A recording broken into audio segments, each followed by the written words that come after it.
Story 1 discovered her cheating today. Don't know how to get closure. Move on. I had been dating my girlfriend for almost exactly 2 months when I discovered that she cheated on me a few days ago. It took a lot of time for me to be comfortable moving into a relationship with her, as I was worried both for the long distance as well as infidelity.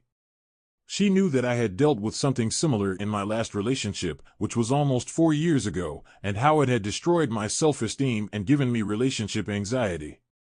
Despite my worries and need for reassurance, she had been nothing but good to me. When I found out she cheated, I was a wreck. I still am. It sucks. I talked with her for 3 hours, getting all of the information and trying to understand why she did what she did. I still don't know. I think she loved me, maybe still does, but she hurt me in an awful way and made me feel like SHT for questioning her before I told her my proof. I had booked a trip to visit her in her country. It was probably the most insane thing I had ever planned to do in my life, literally the opposite side of the earth. I kept her on the phone while I canceled the flight, the Airbnb, and rescinded my time off request. I told her some stuff I regret. I told her that I thought she was a bad person and that I hated her. I'm not sure if that's true. A part of me thinks this was her way of ending the relationship as it became more real with the trip planned. We wouldn't have made it. We both knew our cultures were too different and her family, which she loves, would never have approved. I wanted to make it last as long as we could because we loved each other, but I guess she saw it differently. I don't really know what to do at this point. I'm beside myself with grief and haven't stopped crying unless I started having an anxiety attack. I still love her. I just wanted to put this somewhere where people in similar relationships could give me advice on moving on, as much as I wish I didn't have to. Reader comment: sorry to read you are going through this. It does suck. The thing is, LDR just don't work. If someone tells you that theirs did, there is a good chance that one of them just didn't get caught. You'll bounce back. You're very young and have a whole full life in front of you. Look for something close to you so the stress of a LDR isn't going to a strain on a new relationship. Reader comment: she hurt me in an awful way and made me feel like SHT for questioning her before I told her my proof. This is all you need to know about her character. She would rather you feel horrible than be honest with you. If she's doing this just 2 months into a new relationship, it shows just how ratchet she is. Someday you will look back at this relationship and thank her for showing you who she really is. Reader comment: there are 2 things you need to do.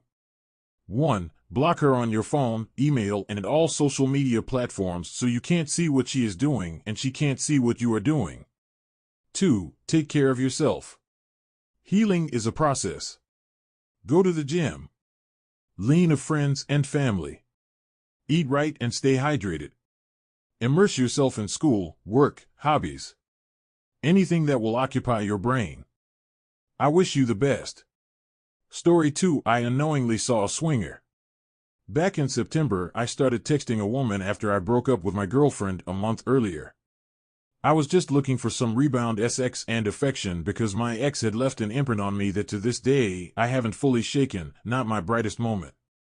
I'm a heavy dating app user and love Tinder, Bumble, etc., and have had relative success with finding like-minded women after breakups.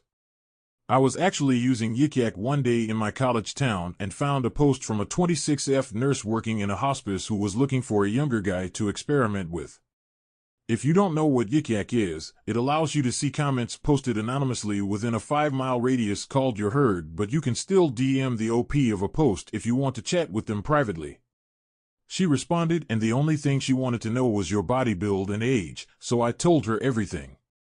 She said she was interested and gave me a burner Snapchat account with a low score. I completely thought it was fake but entertained it because I was obviously horny. About 2 months goes by and we're sexting, talking every few days, and she had some odd texting habits. She'd leave me undelivered for 1 to 3 days occasionally, then text back with a plethora of videos and pictures saying she wanted to see me. I'd respond likewise. She was only preoccupied with sex and didn't want to talk about anything in her day-to-day life, which was odd. Most previous hookups I've had at least wanted you to act interested in them and not just their bodies. You're selling them a dream for one night, not just yourself. I decided to meet her right on November 1st. I'd bought a hotel room on the top floor of a nice local hotel because she didn't want to meet at her house and because she promised she'd reimburse me for the cost of the room once she arrived. 7 p.m. rolls around when I told her to arrive, and I hear a knock at the door. It's her, no question, so I guide her by the hand inside and we exchange pleasantries for only a few seconds before ripping each other's clothes off and getting down to business. Here's where the red flags come in that I can't get out of my head. About halfway through the deed, she tells me to record and to take a photo of her. Not to add to a collection. To tell her husband that she made it here safely. She was so preoccupied with meeting me that she skipped telling me she was married and went straight into having sex. I immediately started questioning if she was being honest. If she is married, is she really a swinger? Is her husband tracking her phone and about to start frantically knocking on my hotel room door? Does she have any STDs? What else has she lied to me about?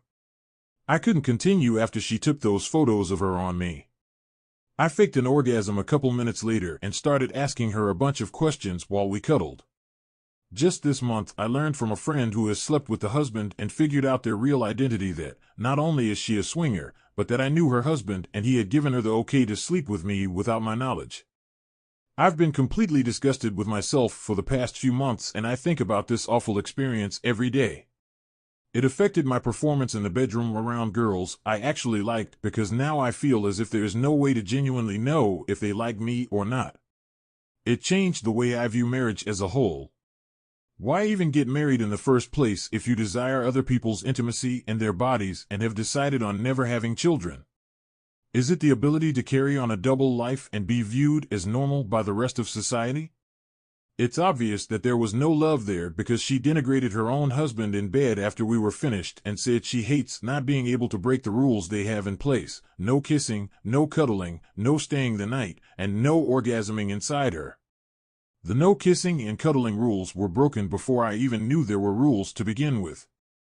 It utterly disgusts me how someone could go through with this and not even tell the person they were having sex with until you were in the act, as if they were wanting to involve me in their fetish without my consent.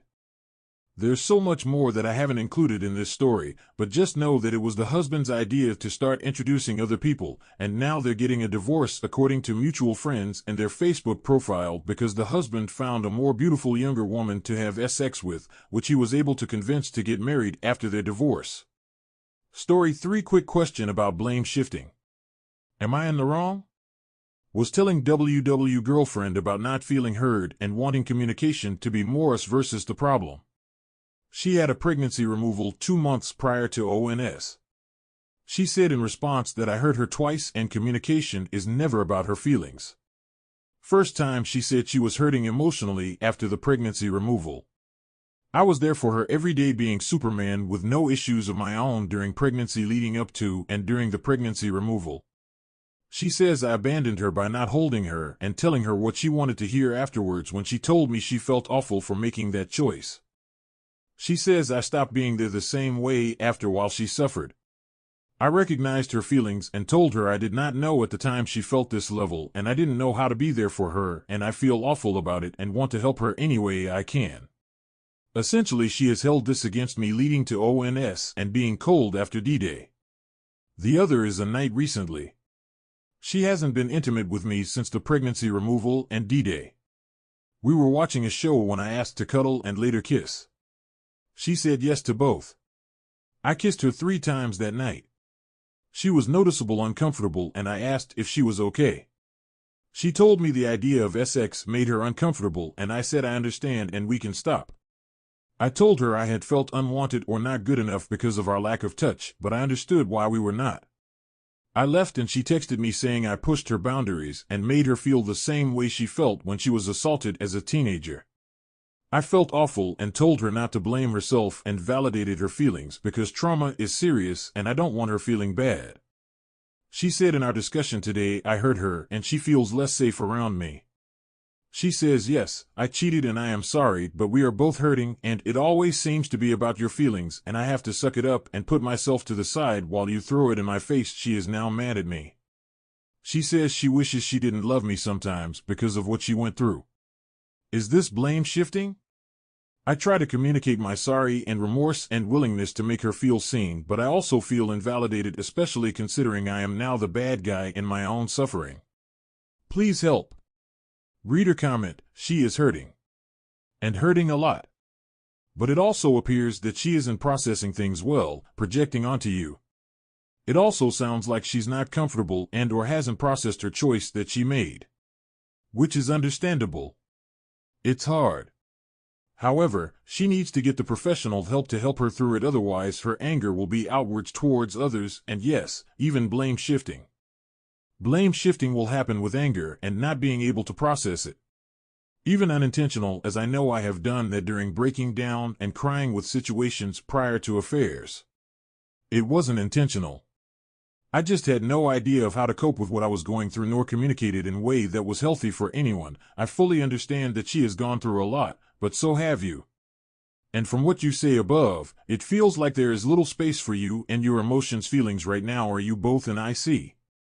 Original poster, I am.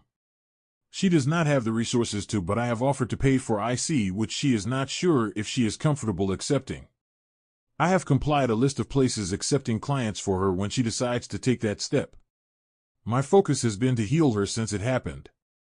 She is in a deep depression since all the above, plus her family cutting her out and living paycheck to paycheck on top of it. I would have left if I didn't genuinely care about her as a person and if she had other reliable supports. She has friends, but they encourage the cheating and frankly are incredibly destructive with their own behaviors, coping mechanisms. She deserves someone who will love her regardless of what she gives in return. I know that isn't fair to me, but I have that in my mom. She had an abusive mother and never experienced that. I want her to have a fighting shot at happiness with or without me. Don't light yourself on fire to keep another person warm, but I don't know if I could live with myself when I see how trauma-linked her actions are compared to who she really is and leaving anyway. Reader comment, she has trauma that isn't dealt with from a pregnancy removal, which is traumatic. I'm not excusing her cheating. She is likely projecting intimacy of any kind with you to that trauma. She ended up pregnant once and is afraid it will happen again, and her way of protecting herself is to close off herself. I'm not sure I would categorize this as blame shifting as much as trauma she desperately needs help with. Then once that's dealt with, you can deal with the ONS. Original poster, this is how I am trying to approach it. Getting her into therapy and working on trauma. It is hard to put my feelings aside until then, but she deserves it even if she has not been a partner the last few